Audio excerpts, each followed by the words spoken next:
quelques explications donc, sur les pages 66 et 67. Donc là où vous avez les numéros 7, 8, 9, 10, 11 et 12.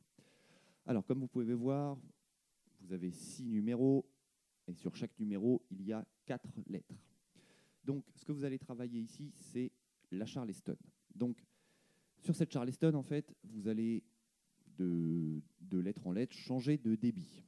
Alors, sur le A, vous allez être en débit double croche à une main sur la Charleston. Sur le B, débit croche.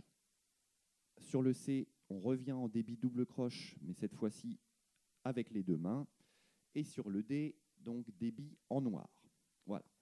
Donc ce que vous pouvez voir aussi, c'est sur chacune des lettres de chaque numéro, vous avez exactement le même groove. Quand je dis groove, je veux dire le pied droit et la main gauche. Donc vous avez toujours la même chose.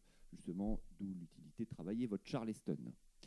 Donc, la manière de travailler, déchiffrez d'abord doucement chaque lettre. Voilà, une fois que chaque lettre fonctionne, vous faites la ligne entière. Vous faites 2 fois chaque lettre et vous enchaînez vos 4 lettres. Voilà. Sinon, pour la lettre A de chaque numéro, donc, je vais juste parler d'un petit détail qui a toute son importance, la manière d'interpréter votre Charleston.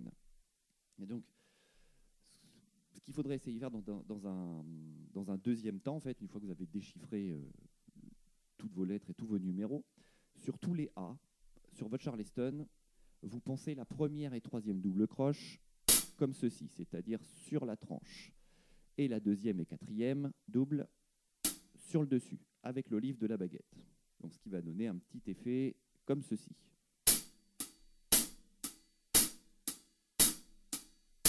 Voilà.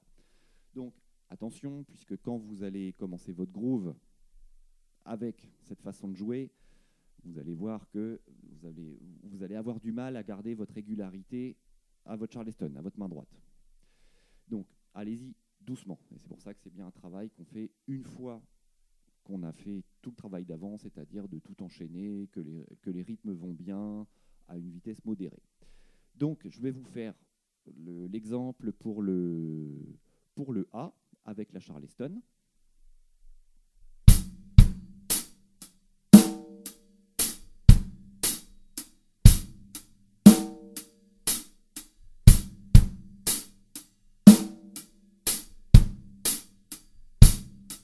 J'accélère un petit peu.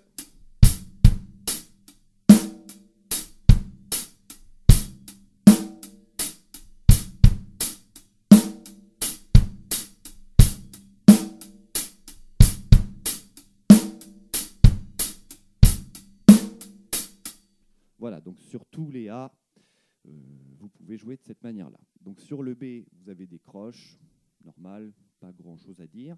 Sur le C, attention, parce que là vous êtes en double croche avec les deux mains, donc ce qui fait que votre caisse claire ne sera plus forcément tout le temps à gauche. Par exemple, sur le premier, elle sera à droite, et des fois, suivant les grooves que vous allez avoir, votre caisse claire peut se retrouver à la fois à la main droite ou à la main gauche.